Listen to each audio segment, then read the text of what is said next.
What is going on, everybody, and welcome back to Red Seat Radio. My name is Corbin, and today we're going to do something a little bit different. I'm not going to start with MLB news because I think this video is going to be a little bit longer and I don't want to hold you guys up for too long. But today we are going to go over a subscriber submitted 2022 roster update. About a month ago, a sub to this community named Griffin hit me up and he said, "Hey, I'm working on a roster prediction for 2022. Would you take a look at it for me?" And I said, sure, not really expecting a ton, maybe a starting rotation and the starting pitcher.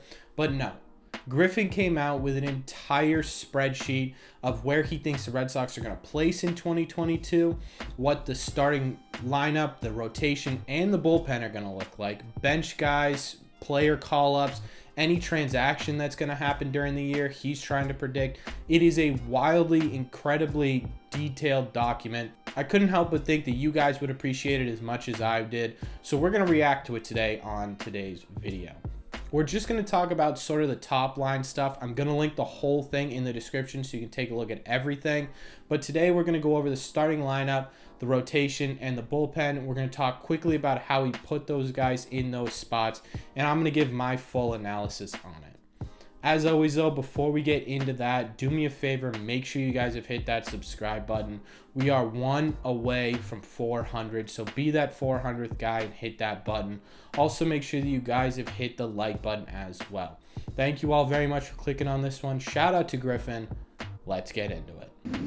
Like I said, there's a ton of information on this document and I don't want to mess any of it up, so I'm gonna read it from the exact document. So if I'm not looking at the camera or it looks like I'm not paying attention, that's why.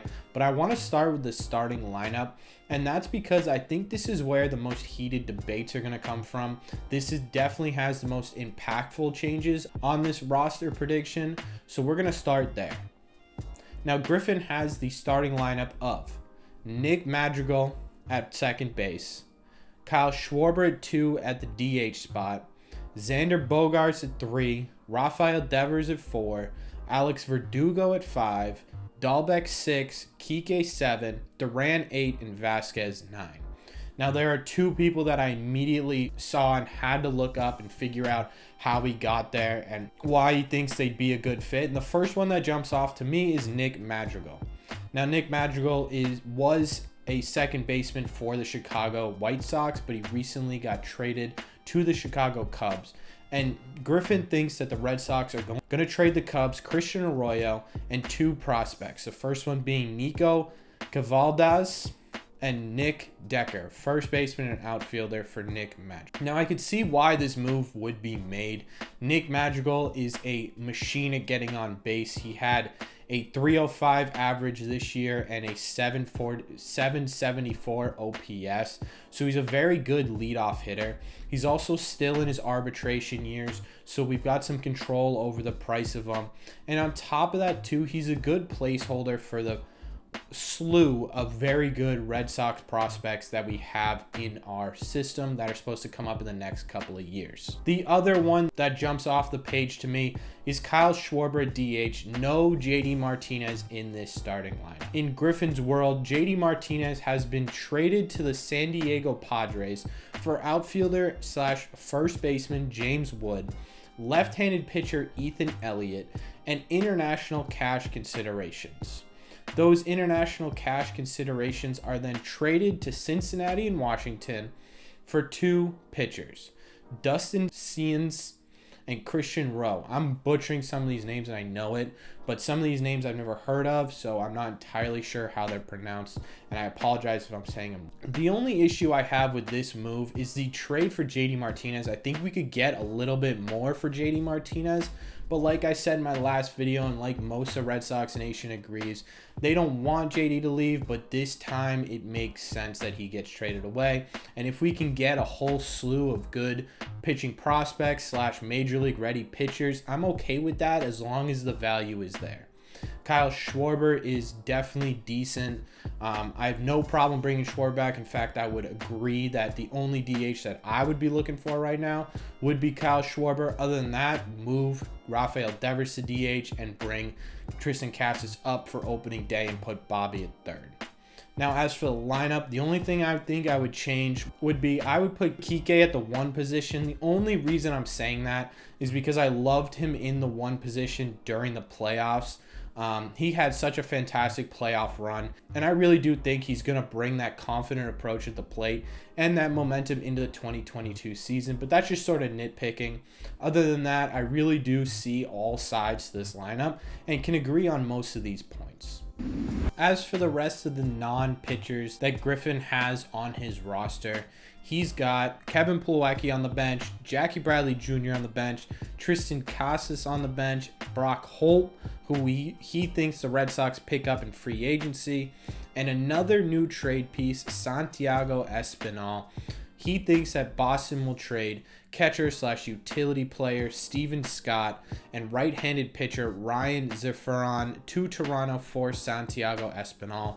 In my opinion, I think Plawecki, Jackie Bradley Jr., and Casas are pretty good picks for the bench. I think at some point Casas becomes a platoon with Bobby Dahlbeck this season, but for the beginning of the season, I could 100% see him on the bench. I also think Jackie and Duran are going to be splitting a lot of time in center field, at least for the first half of the season, depending on how Jarren Duran does. If he comes out of the gate super hot, I don't think we see Jackie Bradley that much.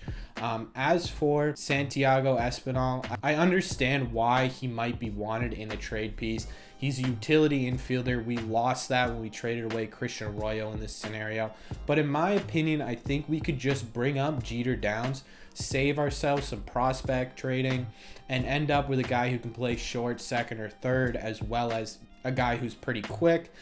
So I think we could save ourselves there by just keeping Jeter Downs.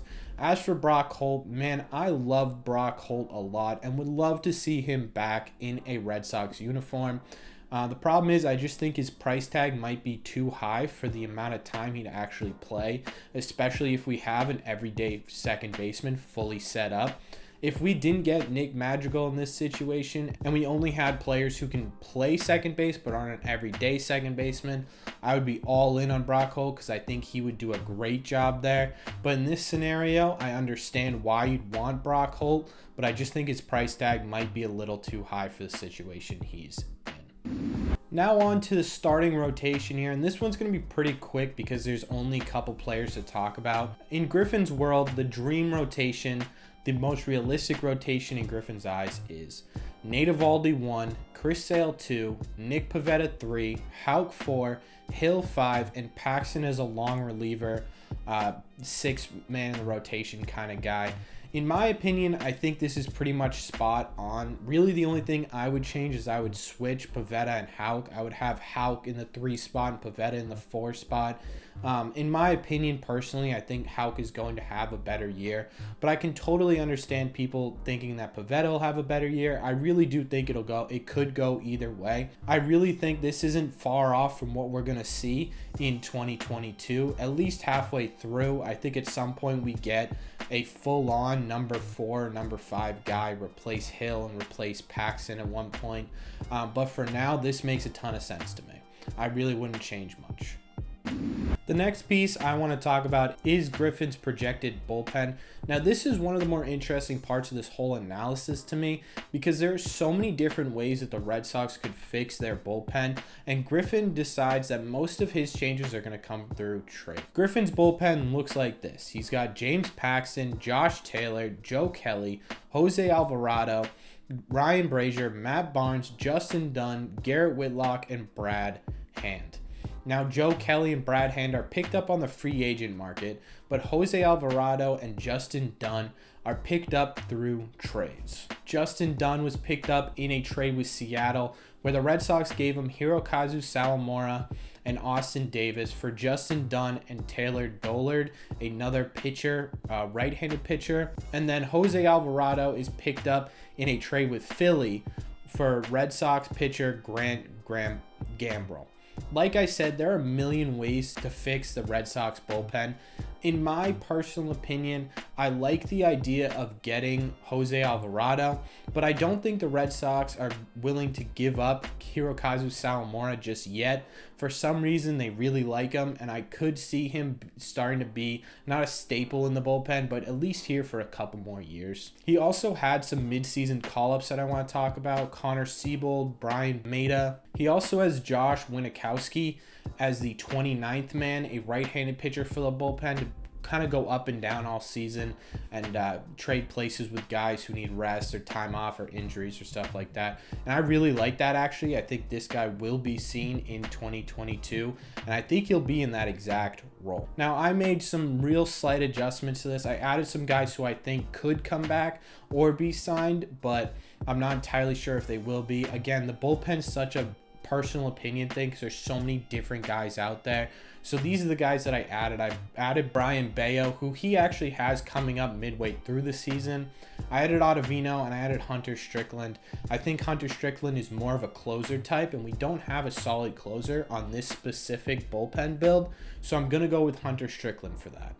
Other than that, I see this as a very solid bullpen, especially once you start calling up some of the minor league guys who are making impacts in AA and AAA. So I really like the idea of going out and trading some players and getting some MLB ready caliber relievers.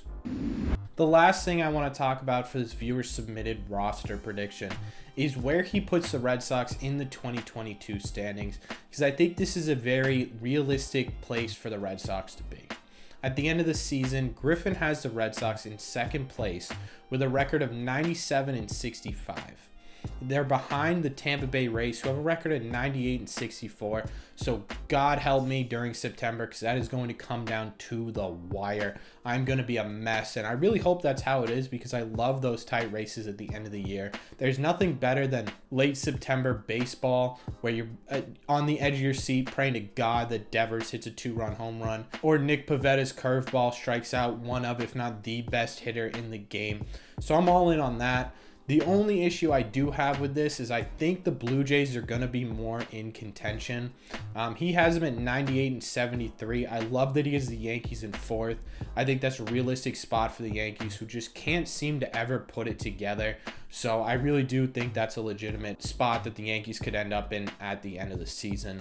His playoff bracket, he has us beating Detroit in the wild card game, then beating Seattle, and finally beating Toronto to go to the World Series and winning the World Series against the Milwaukee Brewers. Now, I don't know how realistic this is. I never tend to try and predict playoff brackets because of just how crazy and ridiculous MLB playoffs are. So I obviously love this bracket because the Red Sox are in it and they're winning.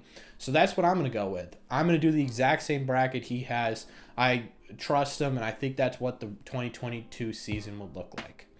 Let me know in the comments section down below, what do you guys think of Griffin's roster predictions? What do you think? This is just the top line stuff you got to remember.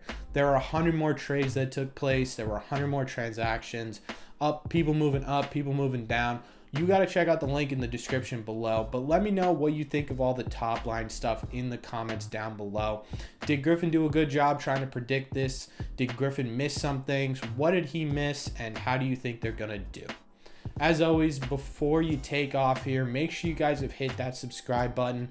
The mission to get me to 400, only one of you guys needs to hit that subscribe button to make happen. And also make sure you guys have hit that like button as well. Not only is the like button especially special on this video because of the lockout, but because this is a lot of hard work and dedication from one of our community members. Let them know you appreciate all the work they're doing by hitting that like button. Thank you all very much for clicking on this video. Again, shout out to Griffin. This is incredible work, and I will see you